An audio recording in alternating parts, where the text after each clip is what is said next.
Thanks for checking out Chamber Web TV. This is Cambridge Votes 2014. We're having conversations with the candidates for the October 27th municipal election. I'm Brian Butcher. I'm Vice President here at the Chamber.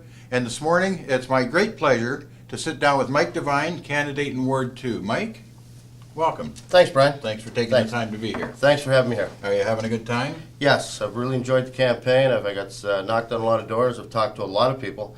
And the reception has been very good, Brian. Good. It's been very good. Yeah, it's underway now. Yeah, Everything's for sure. rocking and rolling Everything's now, full for steam sure. ahead. Yeah. Okay, Mike, why are you running? Why am I running? I've been living in Cambridge all my life, either in Ward 1 or Ward 2. I'm semi-retired. I retired about a year and a half ago, started up a small produce business. And now it's time for me to give something back to the community. My wife and I, we had opportunities on both sides of the border, great opportunities. We opted to stay in Hesper and raise our children, which turned out to be a very wise decision. Good. That sounds like a good reason to me. Yeah. What do you see, Mike, as the single biggest issue facing Cambridge and maybe all municipalities in Ontario? The single biggest issue, well, there's a number of issues out there. Jobs is one, clearly, but I don't believe that's the single biggest issue. I believe the single biggest issue is infrastructure.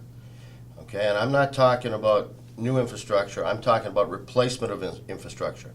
We have to remember that as the country developed, between World War I, World War II, and post-World War II, there was a lot of building going on. Infrastructure was, certainly put in, needed to be put in. You're talking about sewer and water. Sewer, water, roads. It needs help. It needs help. It's time to replace, and we're looking at billions and billions of dollars across Southern Ontario. Yeah. So it's a huge issue. There's a lot of old stuff underground, and we're not going to like it when our water doesn't flow or when our toilets don't flush. That's right. And, interestingly enough, I was in East Hesper, actually, last week. Subdivision that's 14 years old, water bubbling up through the ground. Yeah. So in that sense, I think in the future we need to be more careful on the rules and regulations, what's put in, how's put in, and maybe things need to be tightened up somewhat. So the infrastructure that's being replaced today will last longer. Well, so you'll be, if you're successful, you'll be a councillor for all of Cambridge, but That's most correct. particularly Ward 2. Yes. What's the single biggest issue in Ward 2? Single biggest issue in Ward 2, the most immediate issue would be Town Line Road and Ellis Road. That is a terrible, terrible intersection. We desperately need a traffic light there, a roundabout or a four-way stop. Now, I do understand that road, half is regional and the other half belongs to Postman's Township. I understand that. But if we have a fatality, it doesn't matter where people come from. Yeah, that's right. It doesn't matter at all. And probably 95% of the people that use that are Cambridge residents, primarily at Ward 2. Yeah, it's a busy intersection, Yes, isn't it? yes. That's a tough one to But get in that now. would be the most immediate. The other clearly is cleaning up the river. That's another issue. The Speed River needs help. Needs riverbank development. It needs help. Chamber's always looking for politicians, for candidates, for people in general who have big, bold ideas. So we're asking candidates, do you have a big, bold idea you'd like to put forward? Well, there's a number of things that we really need to look at, but the one that is paramount would be the development of the Speed River. It's been let go. We need riverbank development. We need to clean it up. And to be quite honest, we need jobs in this community. And if we take people and show them, the addition that's going on in the hospital, the Gulf Country Club, and all the nice spots in Cambridge, if they happen to stumble upon the Speed River and the Schofield Street area, they're going to say, why do we come here? You people don't care. So that really, really needs cleaning up not only for the residents, so people can use it, parks and recreation, but certainly to clean up the image of the city. Yeah, it's a great area. It has spectacular potential. It's an unwritten check. Yeah. It's an uncashed check. Yeah. For sure. Beautiful. You may or may not know, Mike, that the Chamber was not in favor of LRT.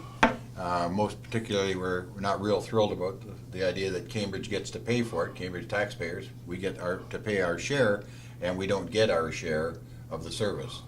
But that battle has been waged and lost, and LRT is on its way.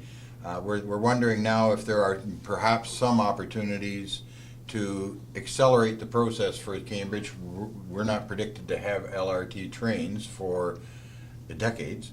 Do you have any ideas, any thoughts on LRT for Cambridge and how we can maybe move it along if in fact we should? Well, clearly, I'd like to see LRT in Cambridge in my lifetime. I would like to see that. How it was handled was, they certainly weren't thinking outside the box, to be honest with you. In my opinion, they should have started out at Conestoga College, put a depot there and worked north, and lo and behold, it happens to be right next to the 401. You can go under the 401 into Cambridge. We're going to have to lobby, we're going to have to fight, okay, and it's not going to be an easy battle. But I'm not sure we have the properly proportioned representation of regional council from Cambridge. How do you mean properly proportioned? Well, I'm thinking, looking at the numbers, we probably would be entitled to one more person. Wow. Yeah. Okay, and for Cambridge to buy a car and have somebody in Kitchener drive it, we're paying for the car and somebody in Kitchener driving it. It's just wrong. Doesn't make no matter sense, how you cut does it. But it's just going to be a matter of lobbying. Ridership. Make sure we have the ridership. Make sure the numbers. But it's going to be an issue with the regions, no doubt. It's going to be a battle we're going to have to take on. Yeah. Clearly, it has to be taken on. Speaking of battles and lobbying, Yeah. GO service. Kitchener has GO service now, one train out in the morning, one train back at night. Yeah. But the province has promised that they are going to have two-way all-day GO to Kitchener. Mm-hmm. Cambridge has been waging that battle for decades to get GO to Cambridge. It's a different route to Toronto.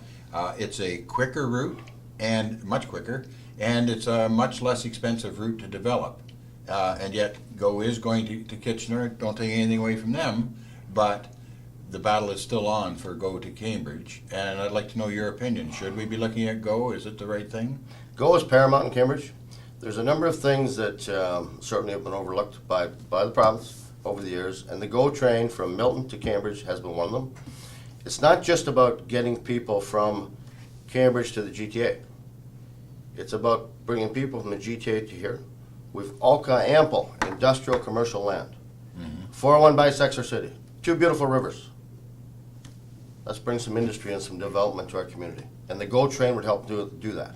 Yeah, I think Not just help people go into the GTA. It's a two-way street. yeah.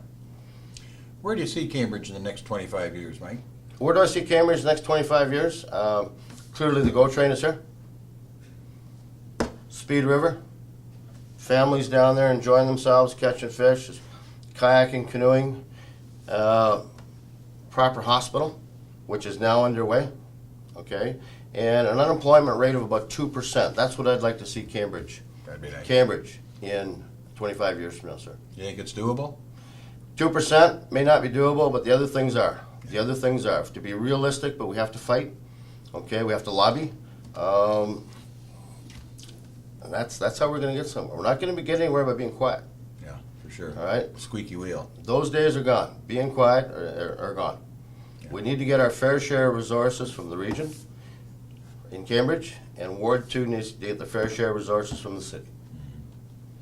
Well, before we wrap up here, Mike, I just want to talk a little bit about online and telephone voting. This for the first time, Cambridge will allow online and telephone voting a long period of time to be able to do it. It's not, we will be the only municipality in our region, but it's not a new thing in Ontario. Many municipalities have done it in the past election, and with great success. It promises to raise participation levels because, as we all know, a 28 or 30% participation is pretty pitiful.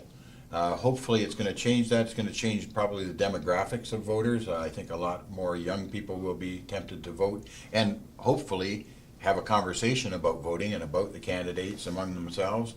It will be kind of nice to be able to sit in your pajamas at 2 o'clock in the morning and cast your ballot. It'll be 24 hours a day for 2 weeks.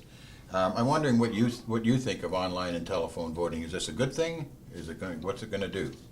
It's not going to hurt. If you look at the numbers 4 years ago in Ward 2, the voter participation rate was 25.3%, which is pretty pathetic because this is the level of government that affects you the most. Absolutely. The telephone voting and online voting can only help. Again, we have a number of people on the east side of Hespeler work in the GTA, want to be part of the community. They get out on the 401, they get gridlock going to work, gridlock coming home.